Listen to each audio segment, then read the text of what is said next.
Welcome to Haunted Talks, the official podcast of the Haunted Walk, offering ghost tours and paranormal adventures in Kingston, Ottawa, and Toronto, Ontario, and online experiences to anyone in this mortal realm.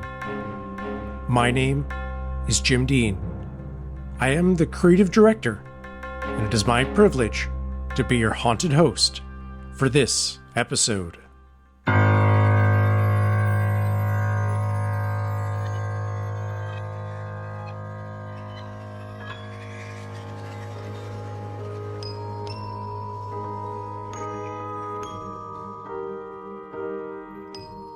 A couple moves into a beautiful old home, charming, full of character, and unknowingly haunted, in ways that will forever change their lives. But this isn't a Hollywood creation. It's not The Conjuring, it's not Poltergeist, it's not the Amityville Horror. Those stories were said to be based on true events.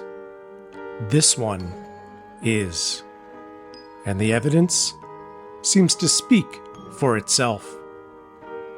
In this episode, I step inside the Keyhole House, a striking 1892 Victorian in Smiths Falls, Ontario, and speak with its current owners, magicians Ted and Marion Outerbridge. They fell in love with the house the moment they saw it and moved in 2018. But what followed was far from ordinary. Strange occurrences, unexpected discoveries, and a growing sense that someone or something from the past had never truly left and was ready to make themselves known. As I sat down with the illusionists to hear their story inside the house, EMF meter on, motion-activated devices armed and at the ready, I couldn't help but wonder, what secrets would the Keyhole House share with us? But before we get to that, summer is finally here, and we have a full and spine-tingling slate of paranormal adventures to bring a little mystery to your summer nights. Ghosts of the Mackenzie King Estate returns July 5th, running Saturday nights deep in the woods of Gatineau Park. If you enjoy stories like the one unfolding at the Keyhole House, this overlooked gem has a very similar atmosphere. Eerie, intimate, and unforgettable. In Toronto, tickets are now available for our Alone in the Dark at the Elgin and Winter Garden Theatres, our most exclusive paranormal experience. We have both theaters all to ourselves on select dates in July and August only, where we'll be conducting experiments in one of the city's most iconic and haunted venues. It will sell out, so don't wait. If you plan to join us, get your tickets soon. And if your summer plans include hitting the road like I did to Smiths Falls, let your path wind through Kingston, Ottawa, or Toronto, where haunted secrets linger in plain sight. Whether you're a first-time visitor or a lifelong local, we have something to stir your sense of mystery. And wherever you are, in Canada or around the world, please consider supporting your local ghost tour company. These storytellers help keep our haunted history alive, one spine-tingling tale at a time. You can find all of our experiences and book your tickets at hauntedwalk.com. Don't forget, as a listener to the show, you can use the promo code Haunted Talks, all one word, at checkout to save 15% on most tickets. I'll see you in the dark.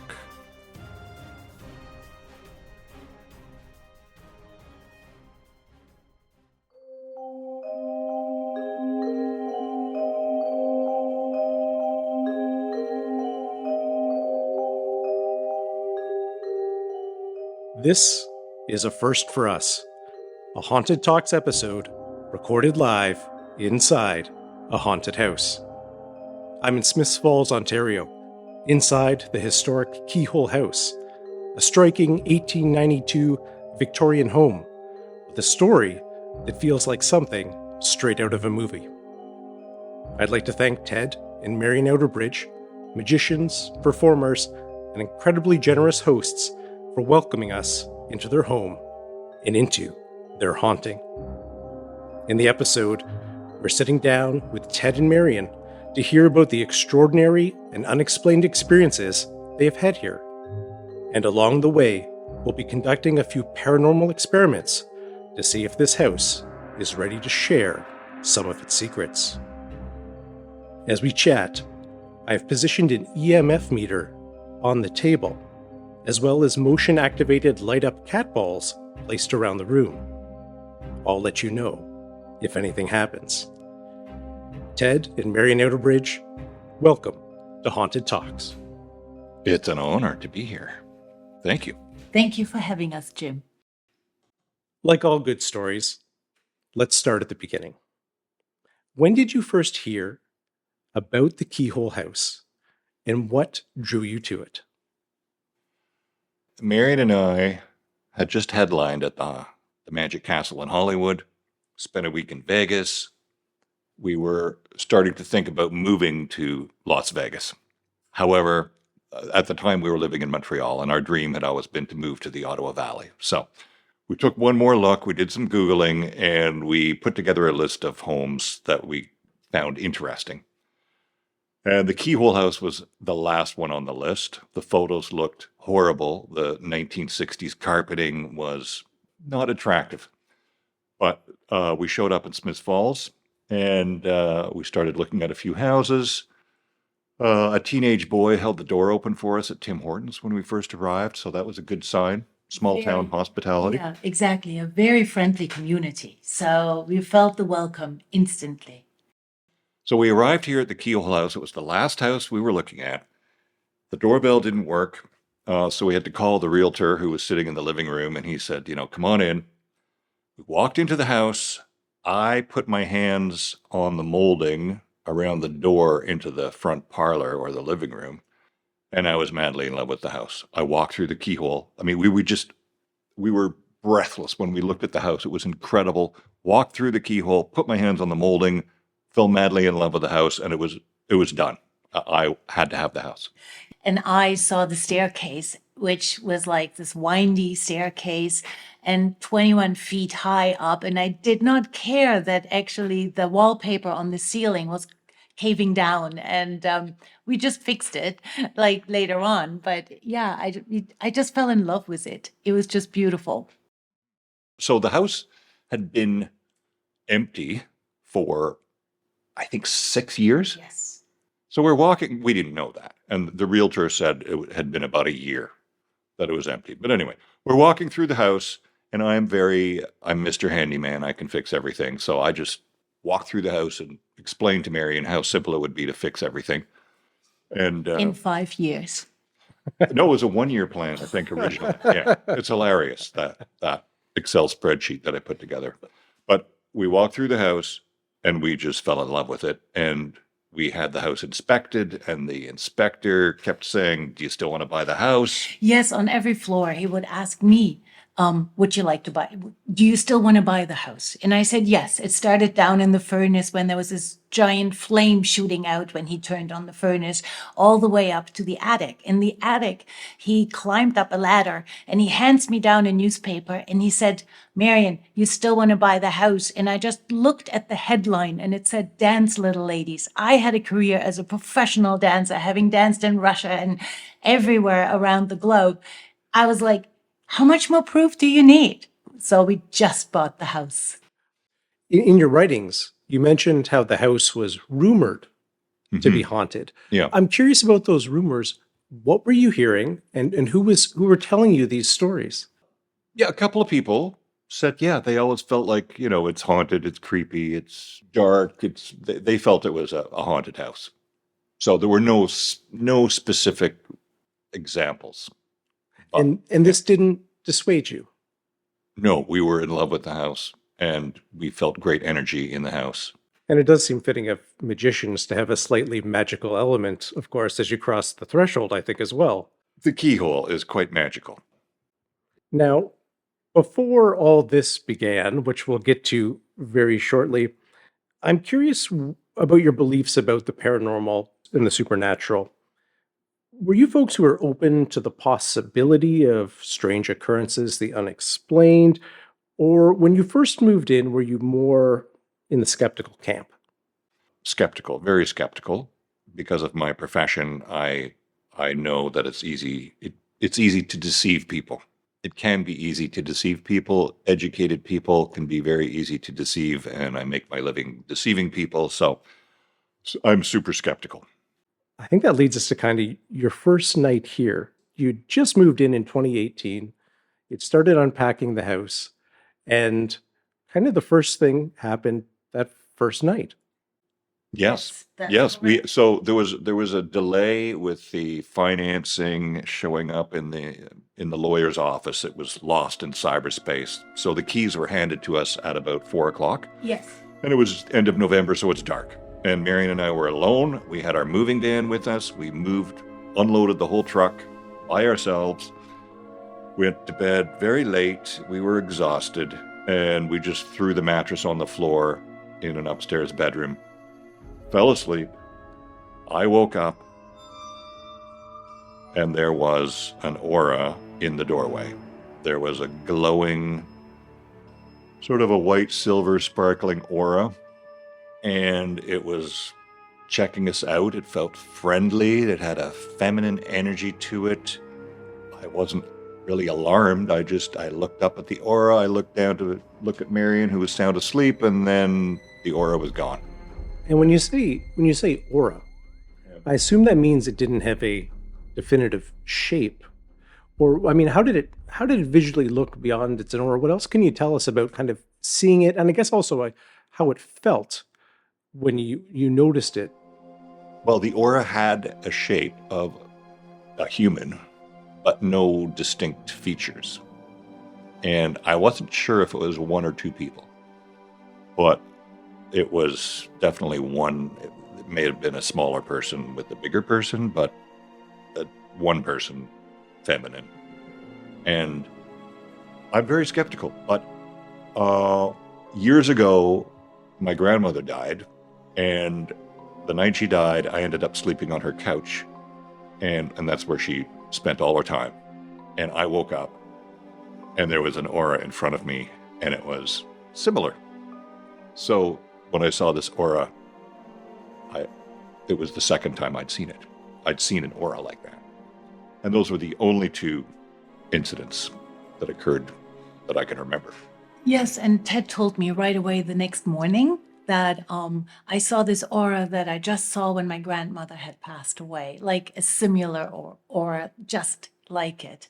But us living in this house, right from that moment on, it felt like there was a positive energy. It was all kind, and I don't know, as if it wanted to protect us.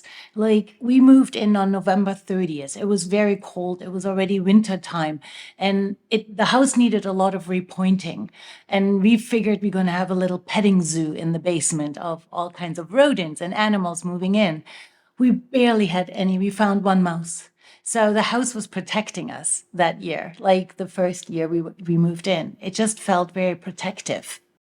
So would you say then the incident provoked curiosity more than fear or trepidation? There was no fear. No, I mean, it could have been headlights coming through a window. I was tired, but I think it was the aura of someone who was checking us out because it was our first night in the house, and it felt like a friendly person just who was curious about who was sleeping in the upstairs primary bedroom. That would have been called the master bedroom back in the day. A notable start to your residency here in the Keyhole House, no doubt. Was that first strange event the incident that really pushed you to start digging into the history of the house? Or did other events occur that kind of continued to nudge you in that direction? When we signed for the house, the lawyer said, "Oh, your house has historical significance because Agnes Lamb used to live in your house, and she was the niece of Alexander Wood. And Alexander Wood was a very wealthy businessman in Smiths Falls he was a partner in a company called Frost and Wood, and they made farm equipment, which was sold all over the world. And for a time, they were the largest employers in town, and they were in operation from the mid 1800s until the mid 1900s. So Alexander Wood was a very wealthy man, and his niece lived in this house. So it was on the map in the eyes of our lawyer. So that started some research about who Agnes was. But then also you found this book. Like there was one cupboard that wasn't emptied, and you found an old children's book.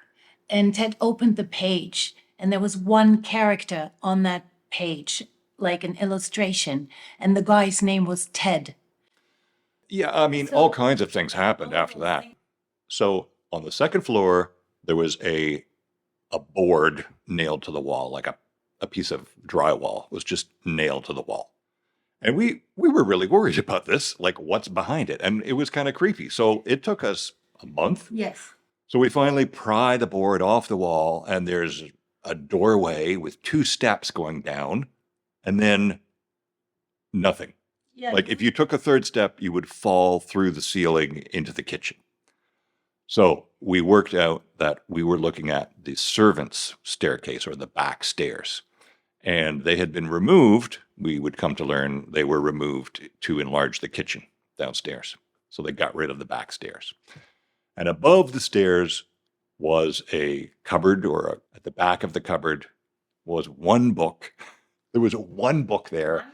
And I opened the book to a random page, and there was an illustration of one of the main characters, and his name was Ted. And my name is Ted.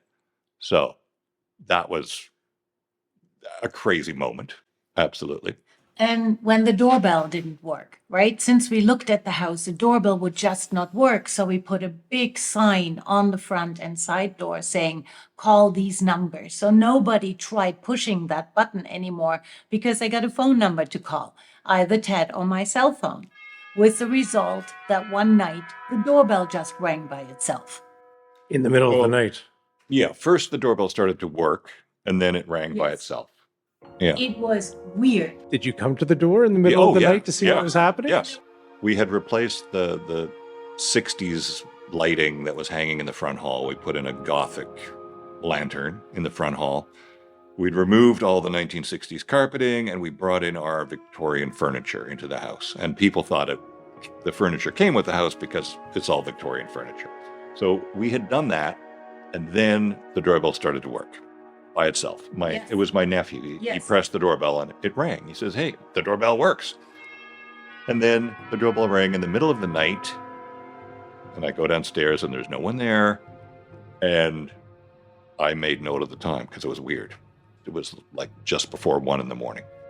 It didn't scare us because we've always had this good energy with the house.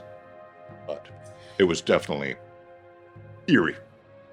So we have visitation in the middle of the night by an aura or potentially some type of spirit. You're finding hidden staircases, books that have strange coincidence to you. The doorbell starts working and then ringing on its own in the middle of the night. And I also read in your notes, also having to do with the front door, the keyhole entrance, that there was one guest who that maybe the spirits here of the house maybe didn't enjoy their visit as much as others. Can you tell us about that? Yes, we had a visit from a person who was not mean, but not, just the energy wasn't amazing, I guess. And they left. I saw them out the front door, and I went back to go into the house, and the front door wouldn't open. It was locked. But it wasn't just locked, it was seized. I put my key in the front door and it would not turn. And so there's only one explanation to me, and that's that our house or our ghost didn't like the person who had been in the house. So I apologized to our ghost And I went in the side door, which opened fine. And I went back to the front door and I unlocked it from the inside and everything was fine and it never happened again. So how do you want to explain that? I mean, the door jammed or someone is responsible or some energy? That's never happened to me in my life. And that story highlights what I think is one of the most intriguing elements of your time here in the Keyhole House. And that has to do with this relationship you're building with Agnes. In that story, you're directly addressing Agnes, apologizing in a very Canadian fashion for the unwelcome visitor, perhaps. Is that the first time you kind of spoke out loud to Agnes? Or where did Agnes start becoming almost like another member of the family or another resident in the home with you? So we learned about Agnes and we went to visit her grave. She's entombed in a private cemetery 3 blocks down the road, the Wood Mausoleum and Cemetery. So we went to visit Agnes and discovered to our shock and horror that her tomb was crumbling. It was really upsetting to see this. It's an above ground tomb that has been completely neglected. We met her there. We saw her tomb. That was a turning point in our relationship with her, I would say. By that point, we were talking to Agnes in the house. Hello, Agnes. How are you doing today? Yeah. And maybe if we can complete that story, because I think it's another really neat element, is that you folks were able to help get that tomb restored back to a more respectable fashion as well. And not only that, but I think you were involved with another individual who owned the house, and also with their grave marker, you kind of got involved in as well. So I wonder if you could tell us that story, because for us, it's so interesting here where we have a confluence of historical artifact like a marker, a resting place connected to the house. And then through yourselves and the community of followers you've developed around the Keyhole House, you're actually able to enact meaningful change. It's quite incredible. Marion and I were very upset when we saw Agnes's tomb crumbling. And in Agnes's will, she instructed her executors to invest $1,000 with the Molson's Bank, the Molson Bank, and the proceeds of the investment were to be used to maintain the Wood Mausoleum and Cemetery for all time to come. That is the cemetery where her uncle, Alexander Wood, was entombed, and that's where Agnes was entombed. And the money disappeared. The money vanished. The Molson Bank became the Bank of Montreal. We don't know where the money went.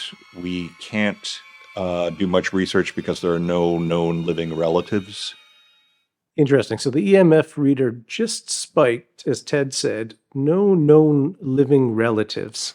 We got a clear hit, clear hit on the EMF. So it's interesting. We'll make note of that. I have goosebumps. Wow. Okay, it went crazy. So maybe there are some living relatives out there yet to be discovered. But sorry, Agnes, we'll have Ted continue. Thanks, a little bit if you remember where you were. So the money vanished. The money to maintain the cemetery disappeared. The cemetery was completely abandoned. Trees grew up around the cemetery. People were partying there. It was party central. Teenagers would go there and involve themselves in debaucherous activities, and tombstones were broken. They were knocked over. They were stolen. Horrible things happened. And a cemetery committee was formed. They cut down the trees that had grown up so that people could see the cemetery again. But Agnes's tomb was crumbling. The woman who set up the fund to maintain the cemetery, her tomb was crumbling, and that was very disturbing. And when we saw a blue tarp put over her tomb to get her through the winter, that was like the last draw. We had to do something. And at that point, I had started my career as a local historian, and I put up a video on TikTok that went viral. I wrote an article in the local newspaper that everyone read.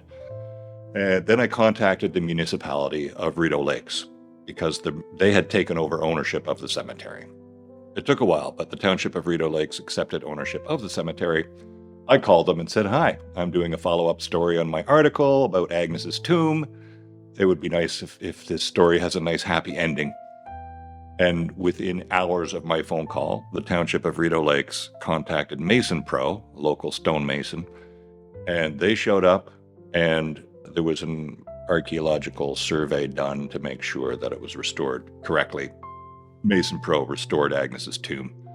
Costello and Company created this concrete cap for her tomb. It's locally sourced limestone. It's very beautiful. And in the summer of 2022, Agnes Lamb had her dignity restored. Her tomb was restored. And Marion and I are very proud of ourselves for that. So you should be. Yeah. So another owner of the home, you also recognized an area of neglect in their remembrance and also took action on that. That is correct. We met a man behind the mantle, behind the fireplace mantle. Yes. Early on, Ted said to me, let's remove the fireplace mantle. And I said, sure, but let's take it, let's create a video right away, just from the first expression, so that we don't, because we didn't want to act it afterwards. We just wanted to do what happens. There were 2 screws holding the fireplace mantle onto the wall, and I looked at them for months, and one day I said, let's do it. We pulled out the 2 screws. We removed the fireplace mantle from the wall, and we found a treasure trove of artifacts. Keys, 8 old keys to the house. We found a photograph of a man, a World War I soldier, and that launched a quest to identify this man. And all of this material had been waiting for you to Yes. turn those screws and had been there decades. Yes, yes. There were Christmas cards from the 30s to the Briggs family. Yes. And we found a photograph of this soldier, and I connected with a military historian who helped me research this man, and using his cap badge that identified his unit and his dental records, the man in the photo was missing a front tooth, we identified him as Sergeant John Briggs. And there were other items that we found from the Briggs family. So where is he? Well, he's buried at Hillcrest Cemetery, and we went to go visit him, and he had no grave marker. He was buried in an unmarked grave, a World War I veteran. And how long did he live here? He was here from 1930 until 1938. Okay. He died on June 25th, 1938, which is In the house? in the house. Yes. Today is the day of his death. Today. Which room did it take place in? Do you know? So he died of a heart attack. We have his death certificate. Okay. I assumed that he died in the master bedroom where we sleep, and that was a bit creepy.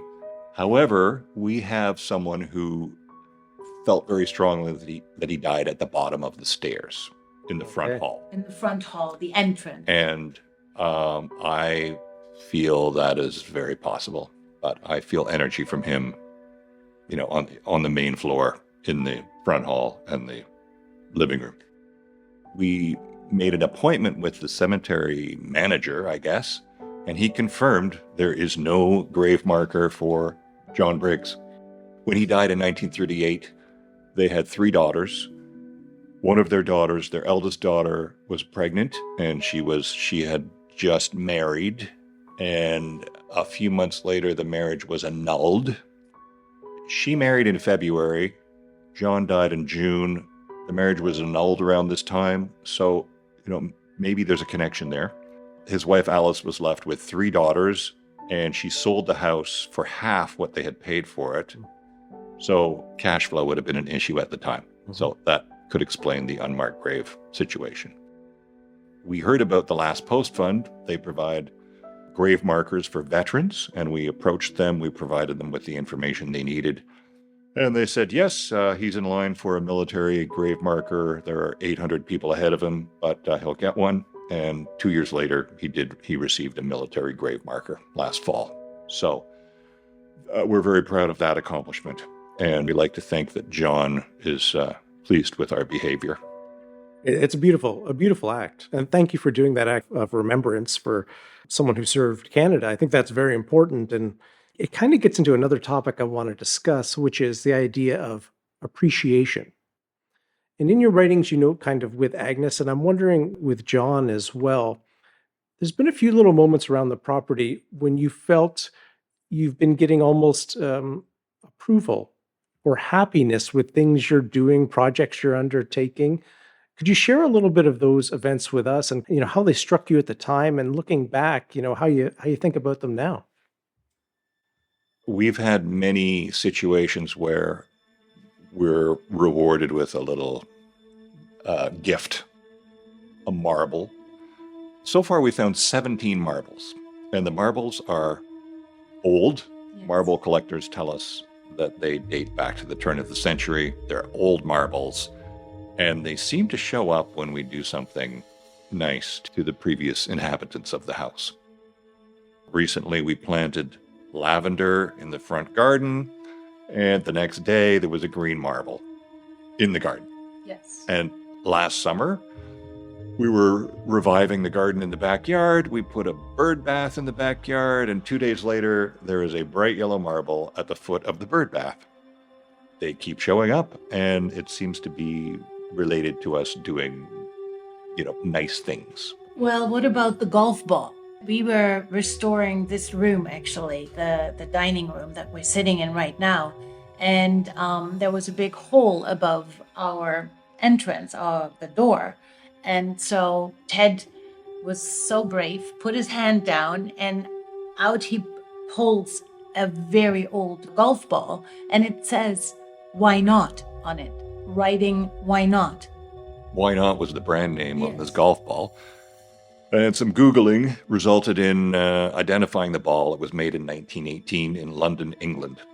And so we know that Reginald Burroughs lived in the house at the time. He served in World War I. He was coming home with shell shock, and we think he brought this golf ball home with him, because it turns out at that time there was a golf course across the street called the Poonamali Golf Course, which no one knew about. This was breaking news to the community, or most of the community.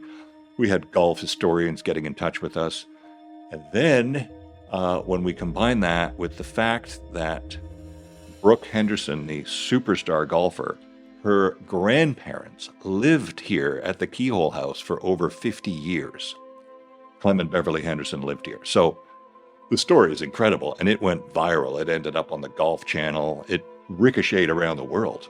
So the golf ball, a beautiful gift, again, which resulted in us researching local history.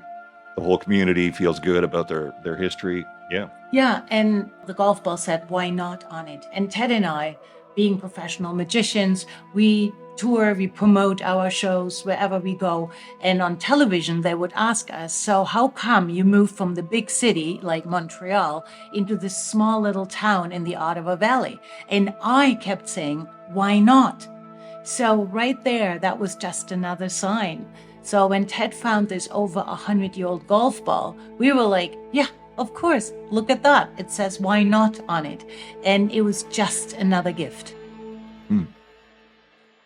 I'd be interested to ask you, Ted, as a historian, somewhere I think it crosses with a lot of work we do, of course, is thinking what happens to us after we die. Now, often we're thinking about that in the paranormal or supernatural sense, what happens to our spirits. But as a historian, and someone as myself, someone interested in history, what I find striking is the amount of personal items from the different inhabitants that are still contained that you have found within the property. And there's something beautiful, I think, about that. And it's kind of an immortality of sorts. Just from a historian standpoint, what was it like, and the EMF spiking when we're talking about finding the artifacts? Are there more artifacts that could be found in the house? Usually when we're doing historical research or making great discoveries, we're deep in the archive. So we found connections between different things. But when they fall out of your fireplace, how does that change how you think about the house and history in general? When I was in high school, my history mark was very low. I didn't care about history. When I moved into this house, all that changed because I found artifacts that connected with people. And every time I find an artifact, I research, who it might have belonged to. The carpenters who built the house greeted us one day. We were restoring it's now Marion's sewing room. I removed molding from around the door. A piece of paper fell on the floor, a little brown, brittle piece of paper. I opened it up, dated June 1892. On this day, in the name of God and the Queen, we pledge ourselves to a life of soberness and love. And it was signed by 3 people. So we met the carpenters who built the house, which led us to, so Benjamin Byram is a carpenter. He built the house. We met his great-granddaughter who lives in Aurelia. We had coffee with her. She gave us a whole bunch of incredible photographs of Benjamin Byram, her great-grandfather, and the family. And then we met another man, John Perrin. Another piece of molding came off the wall, John Perrin. He was a carpenter. He built the house. We went to visit him in Hillcrest Cemetery and discovered that he died 1 year later. He was dead. He married, and months later he died. So we're meeting all these people, and it doesn't stop. And I mean, I could go on for days. I mean, I'm really interested in kind of this finding objects in unexpected places. And the other one I want to ask you about is the ironing board. Oh, yes. Up in the attic, there are stains in the wall. And one of the stains looks like a human. And I was absolutely fascinated with the stains. And I would go up to the attic on my own, and I'd look at the wall. I'd talk to the wall and ask it, I don't really talk to walls, but I went up to the wall and what do you want to tell me? What are you trying to tell me? I would look at this stain, and it looked like a woman. I put it on social media. I said, what do you see? And people saw a woman holding different things, and she's holding something in her hand. And one day I went around to the other side of the wall. Between the roof and the wall, there's a little gap. So there's something sticking out. There's something sticking out. It's a board covered in fabric. I pull, it flies out, falls on the floor. So it's a board about 3 or 4 feet long. It's wrapped in a thick blanket and a sheet, and they're nailed onto the board. So what in the world is this? I Googled it, and it turns out that before the invention of the ironing board as we know it, people would take a board wrapped in a blanket and a sheet, and they'd put it on 2 chairs. And that would be an ironing board. So I set up the ironing board in the room. And the stain in the wall, it's a woman holding an iron. And it aligns with the ironing board, and it's incredible. And the board was right behind the stain. What can it be? It's a woman ironing. Yeah, so when Ted set it all up and wanted to take a photograph of it, that's when he realized it's a woman with an iron in her hand. So that's how it happened. He could have set it up anywhere in the room, but he set it right in front of it. Like by fluke. He did not look at the stain at that moment. He just wanted to take a photograph of it. And the paper, the newspaper from 1903 talks about Agnes's profession as a housekeeper. So she was a housekeeper and close personal companion to her uncle, Alexander Wood. Like the hair on the back of my neck kind of stands up during this conversation a few times here. For our listeners, this is such a unique case or unique haunting, I think, because of the physical items and artifacts. That's really rare. Are you also detecting any more typical signs of a haunting? Doors, cupboards opening and closing, footsteps, scents in the air, anything that might be more along the lines of there may be a presence in and moving amongst the house? Yes, absolutely. Yeah, we have that covered. I mean, we did some research about Agnes. She was living with her uncle in a mansion on the other side of town, and there was also a little boy living at that address. So Agnes Lamb was there, her uncle, Alexander Wood, and a little boy who was 5 years old, and his name was Alexander Wood Lamb. And he was born in the United States. So historians believe that this little boy was the son of Agnes and her uncle, Alexander Wood. So the night I put that up, I put it up on social media. I put a copy of the census from 1891. And that night, someone was walking up and down the stairs in our house. Yes. And there was no one here except Marion and I. So we heard footsteps. Yeah, our stairs, of course, it's an old house, so the staircase, it creaks. But when nobody is walking those stairs and all of a sudden they literally creak in the correct order, as if we are walking, because we're walking up and down, so we can hear the creaks. We know which step does what creak. So someone was walking up and down the stairs. So we found a 1-cent coin from 1901. Agnes was living here at the time. That was, detectorists were here, and they used their metal detectors, and they discovered this 1-cent coin in the backyard. Shards of china that were made just before Agnes was living here. So I'm sure we have pieces of Agnes's teacup. And one of the really big things that happened over about a 1-year period was that I would get up at nighttime and I'd walk down the hall and I'd feel an energy coming out of a bedroom on the second floor. And so I would go into that room. It's the room we think Agnes lived in when she was here. She moved in with her mother and her son, we believe. And we believe her mother had the master bedroom and Agnes would have taken the nice bedroom. So I felt an energy from that room, and I would go into the room, and the energy came from the corner by the window. And I'd stand there and just try to feel what was happening. So this went on for months. And then there was a breakthrough one day. I was standing in the corner where I felt the energy, and I felt no one was standing here. Someone was sitting here. Someone was sitting in a chair in this corner. And Agnes died of tuberculosis. And I spoke to a coroner about someone dying of tuberculosis, and they told me that there was a good possibility the person might want to sit in a chair if they have tuberculosis because their lungs are collapsing. They wouldn't want to lie in bed, they'd sit in a chair. So I believe Agnes was sitting in a chair in that corner when she passed on August 11th, 1903.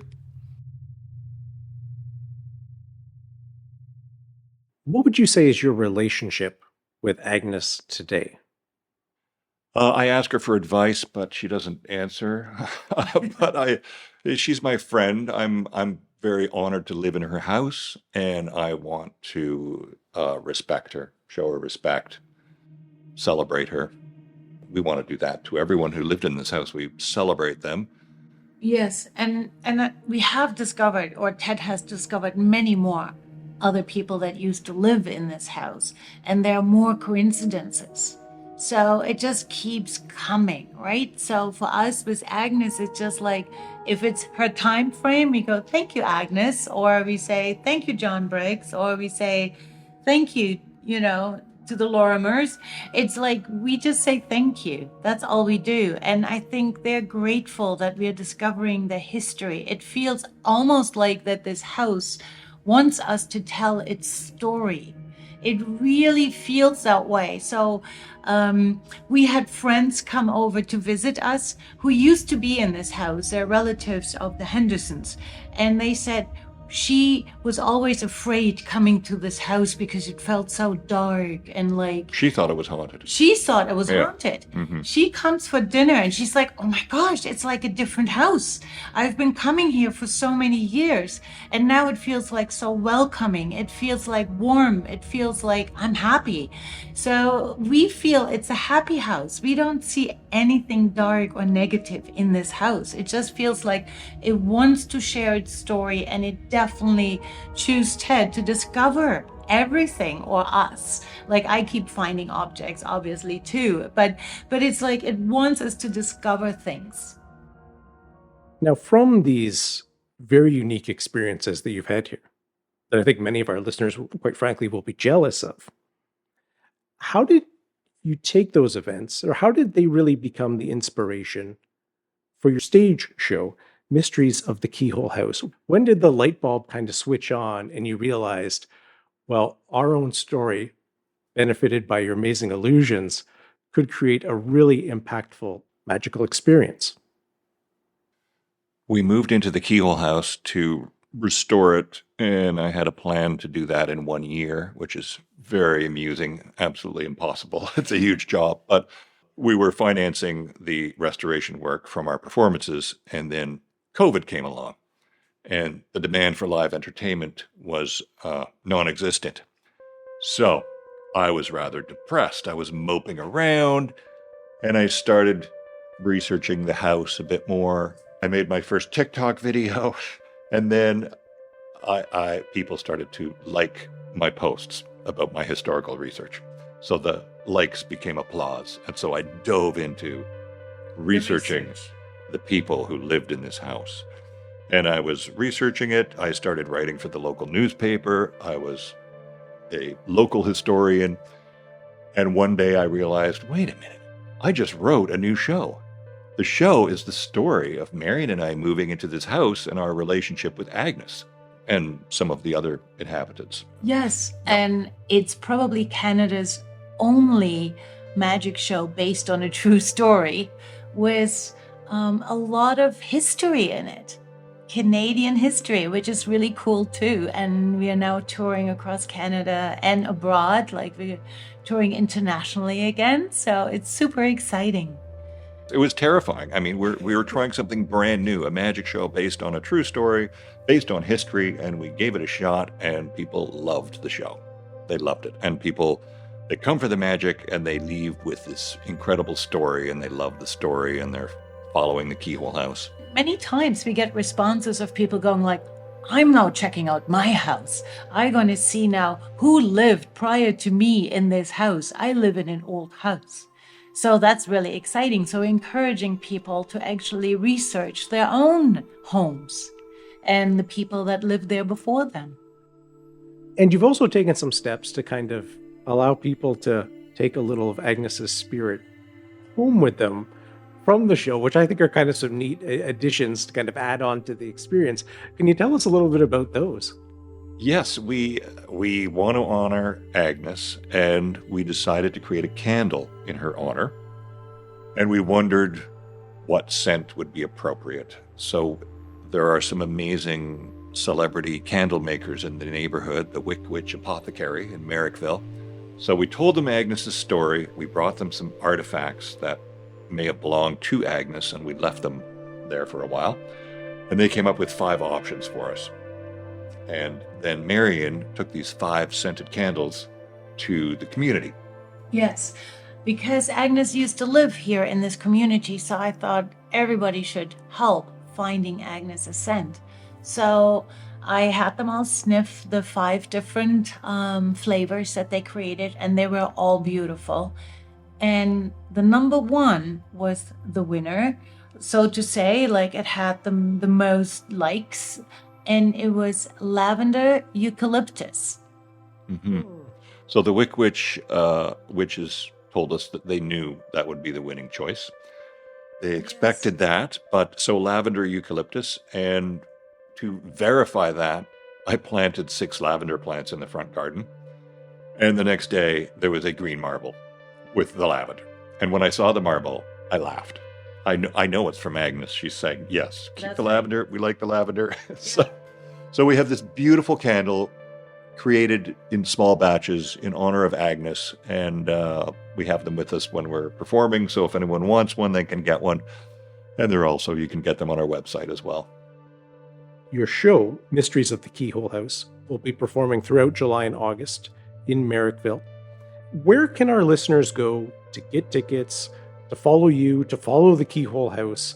Where should we send folks so they can definitely keep an eye and see, of course, what the heck is going to happen next year?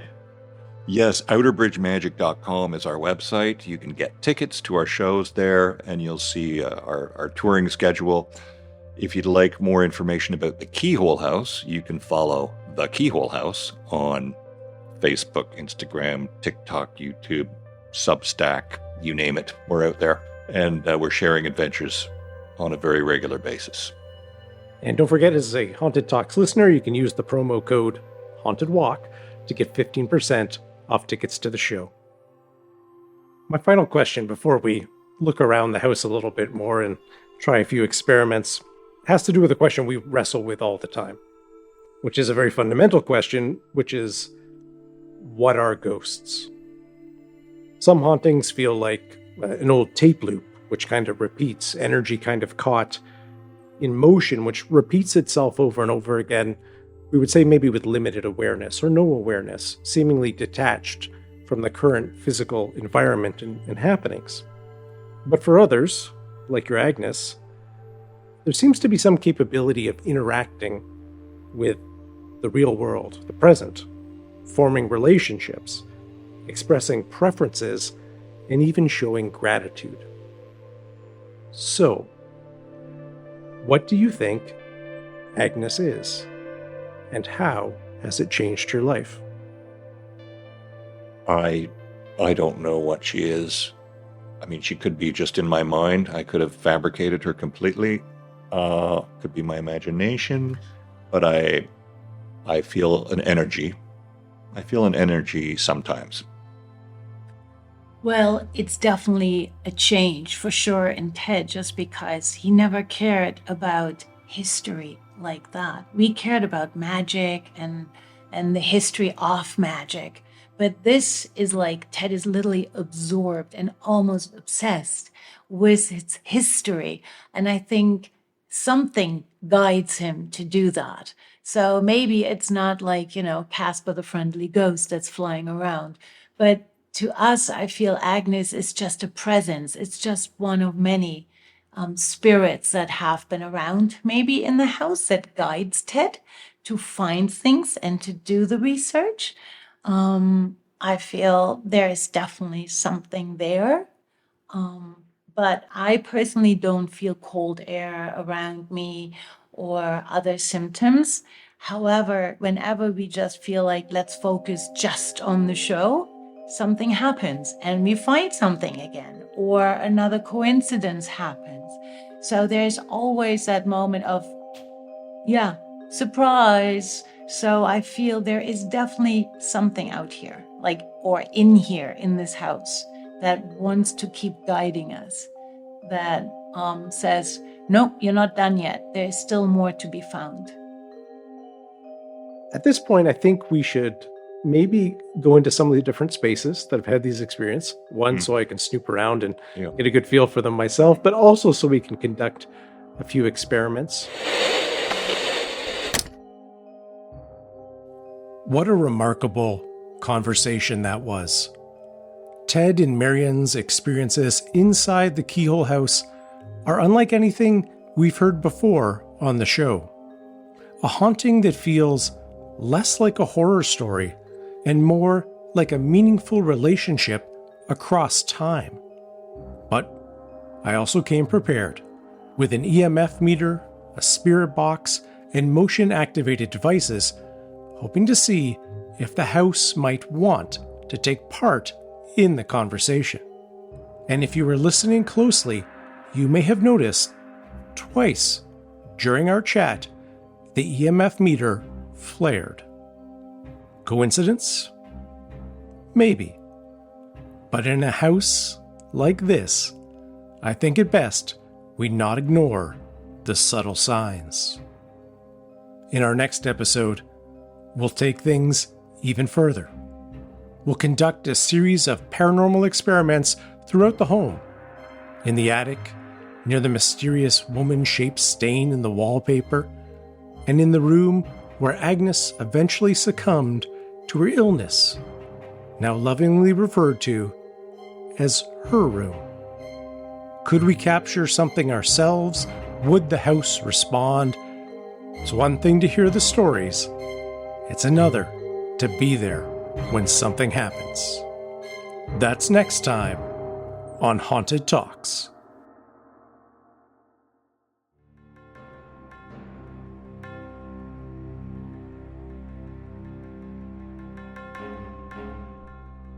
Thank you for joining us for this episode. And of course, my thanks once again to Ted and Marion Outerbridge for their hospitality and their generosity sharing their story. To get information or tickets about their performances, visit their website, outerbridgemagic.com. Don't forget, you can use the promo code HauntedWalk to get 15% off your tickets this summer in Merrickville. For information and to get tickets about our experiences in Kingston, Ottawa, and Toronto, please visit our website, hauntedwalk.ca. haunteddocks.com and use that promo code Haunted Talks to get 15% off most Ghost Tour tickets. As always, a special thanks to our hardworking Haunted Talks team, including Michelle Dennis, our outstanding audio editor. If you're enjoying the shows, please be sure to subscribe, rate, and review Haunted Talks wherever you listen. Until we meet again, sweet dreams.